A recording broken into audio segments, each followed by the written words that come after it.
All right. Well, I hope you had a good weekend. I sure did. I hope you had a good Lord's Day. My pastor had a great sermon, and we had a good time at Sunday school. We were singing songs to God and all of that kind of stuff. It was fantastic. But let's jump right into it today because it's 9:20 ish, and the stock market's about to open up. And I got to tell you, this Reddit board is turning me into a day trader. Nah, not really, not really. But I do happen to own some silver mining stocks that apparently these guys are targeting for the next rally. So I could reap some of the benefits of this because I already own the stock. I'm not involved in any of the shenanigans. So if it pops up, I'm gonna probably sell and just take the profits. But so I have to keep an eye on it more than I normally would. But anyway, I just wanted to chat about a few different things today. Let me just say this. I've been reconsidering. Yeah, that's right. I've been reconsidering my tone and just sort of some of the things that I said in 2020 and just trying to reevaluate if I really had to go that hardcore. You know what I mean? And I don't know, man. I was thinking about those videos that I did about Jonathan Lehman. Jonathan Lehman of 9 Marks. And it was really these guys that made me start to think about it. This is the Defend and Confirm podcast. And it's two guys. It's the guys that did the American Gospel movie. And they seem like nice fellows, you know what I mean? They seem like good guys. And they like Jonathan Lehman. And one of the big things that they said about my videos was that it seemed like friendly fire, like I had the wrong target. If you remember, I called Jonathan Lehman a snake probably I don't know, maybe 50 times in the videos that I was doing about him. And so I just was thinking about that. I was like, you know what, did he really deserve that? I mean, I know he's kind of weaselly and all this and that, but did he really deserve being called a snake just because he said that we needed to, build up our cultural capital before we fight? You know what I mean? I don't know.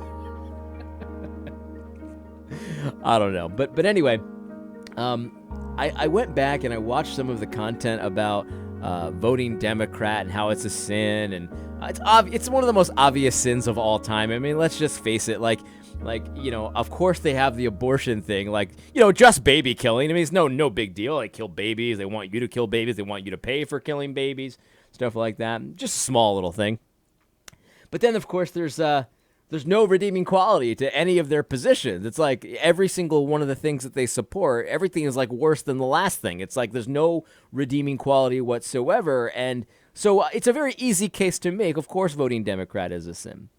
And then, of course, there was the Lehman article where he didn't want you to go to church. Like he was very worried that John MacArthur would encourage you to go to church during a pandemic.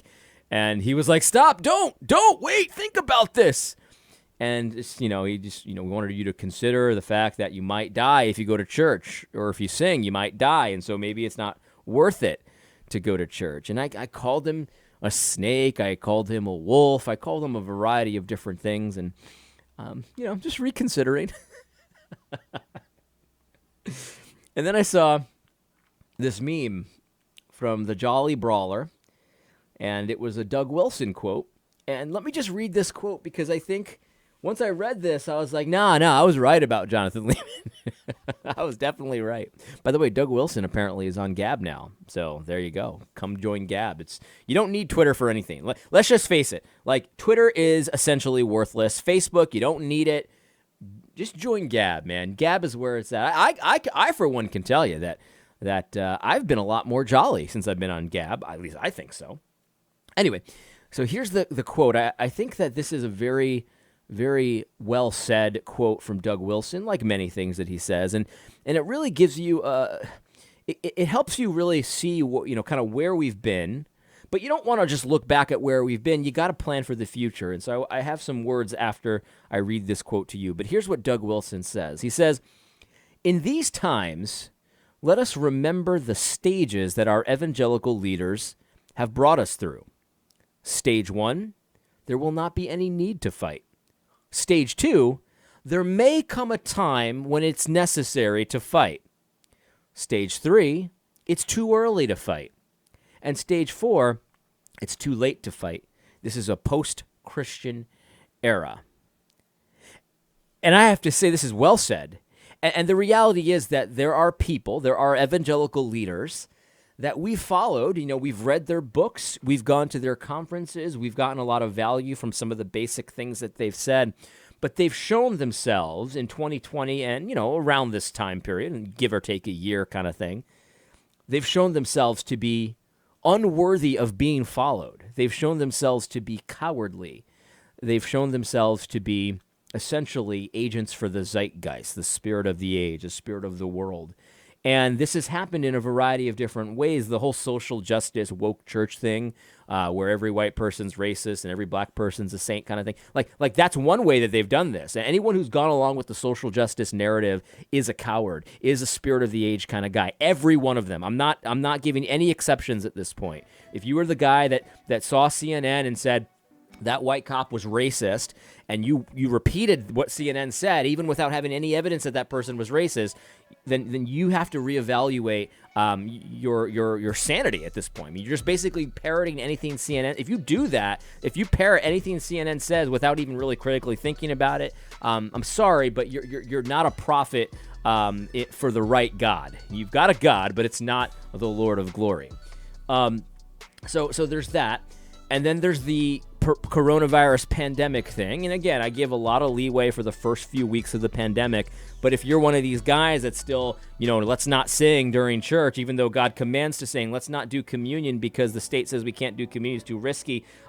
Let's do contact tracing for everyone that comes to our, let's make sure we have ticketing for our services so we don't get too many people and stuff like that. Like if that's you, or if God forbid you're still closed, you're a spirit of the age guy. You're serving a God, but it's not the Lord, right? The Lord never told you to do those things, and yet you're doing them. Why are you doing them? Well, because your God told you to do them, right?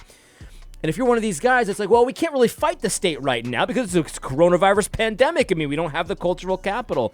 You fall into one of these things. Basically, what you are is you're the kind of guy that's like, well, anything you say, Daddy, anything you say, Papa, there's never a time to fight. Like, if you won't fight, and what I mean is, when I say fight, I don't mean like pick up arms and start shooting. I don't support armed rebellions or anything like that. I don't support that at all. I'm not going to be one of those guys that picks up a rifle. You know what I mean? That's just not me in any way. But what I do mean by fight is do what you have to do regardless of what the government says. So in other words, if you don't think it's worth going to church when the government says not to go to church, if you don't think it's even worth, like church is worth it to just do it anyway because God told you to do it, you've got a serious problem. Like, you'll never fight. You're a slave by nature. You see, I remember one time R.J. Rushdoony got in trouble for saying that some people are slaves by nature. But it's true. Some people are slaves by nature. And I think that a guy like Jonathan Lehman, we have to build a cultural capital, and then maybe one day we'll fight. At the time, I commented, a guy like Jonathan Lehman, it'll never be time to fight. He fits very nicely into this four-step paradigm. It'll never be time to fight for Jonathan Lehman because Jonathan Lehman and those who follow someone like Jonathan Lehman are slaves by nature. You see, Christ sets his people free, so we can go worship God whether or not the state allows us or wants us to worship God. And because we're free men, we can just do it. We can just obey God. We don't have to build up cultural capital. We don't have to, maybe give a little ground here in order to take a little ground here. No, we take it all because it all belongs to our God, to our King, right? God owns everything. Every square inch of this land is God's. He created all of it, and he's giving it to his people. It's all ours, right? And so we don't have to give up a little bit to get a little bit. We don't have to negotiate with the state, right? We don't have to do any of those things because it's all Christ. We can just obey Christ because Christ has set us free. Do you see what I'm saying? So we don't have to negotiate cultural capital or any of those things. We don't have to be slaves anymore. In fact, God commands us to never submit ourselves to a yoke of slavery again, so we shouldn't do it.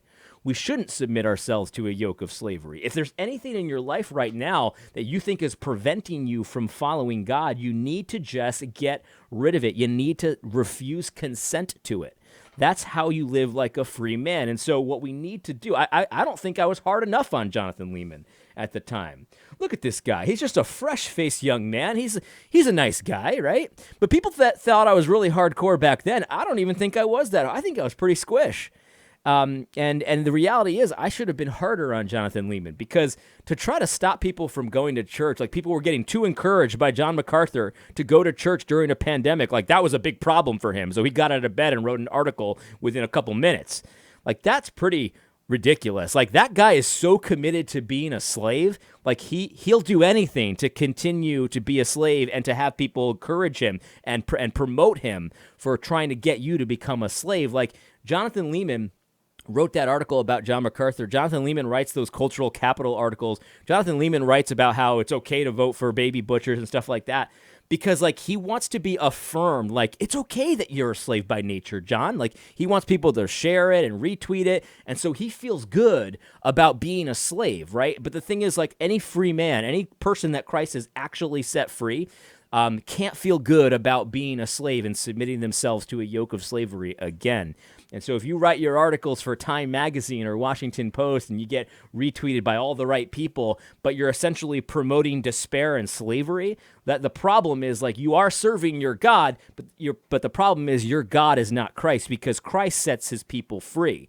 And so when Christ sets his people free, they're free, and they act like they're free, and they are free, and they can obey Christ even if Massa says they can't obey Christ. You see, that's the thing. And so if you're really worried about getting permission to obey Christ, or like building up enough cultural capital and negotiating so that you can find a way to obey Christ, like if that's you, I would suggest you take a hard look in the mirror, because there's a very good chance that Christ has not set you free, because you're not free.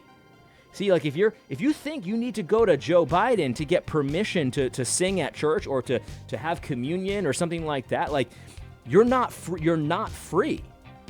You're a slave still. And so you need to repent and turn to Christ. You need the gospel.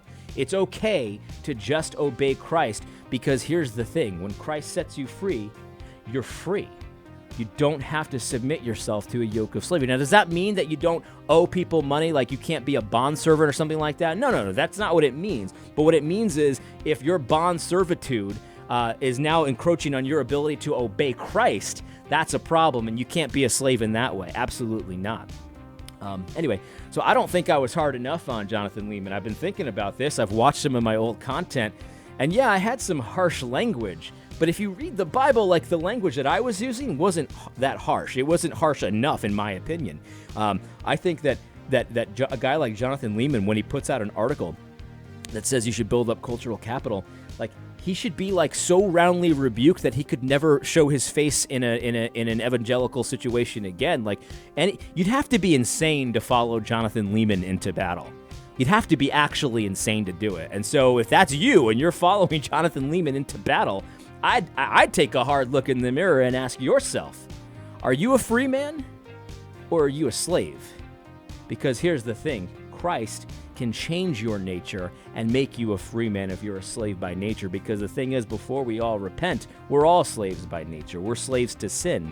And if you're asking the government, your governor or your mayor or whoever, if you're asking them permission to sing psalms in public, and you're asking, and then you're deciding whether or not to do it based on what they say, like you're a slave by nature, and you can repent of those sins and follow Christ, because Christ's yoke is easy. He can make you a free man. And so I guess that's all I'll say about this, but we gotta leave people that have taken us through these 4 stages, and a lot of them take us through these 4 stages like every year. We gotta leave those people, those leaders, we gotta leave them behind. Because let them be leaders for the rest of the other slaves, but we're free men. And so we need to act like free men. So I would suggest that people that are keeping you here in a state of despair, in a state of slavery, that you leave them behind if you're a Christian. I hope you found this podcast helpful. God bless.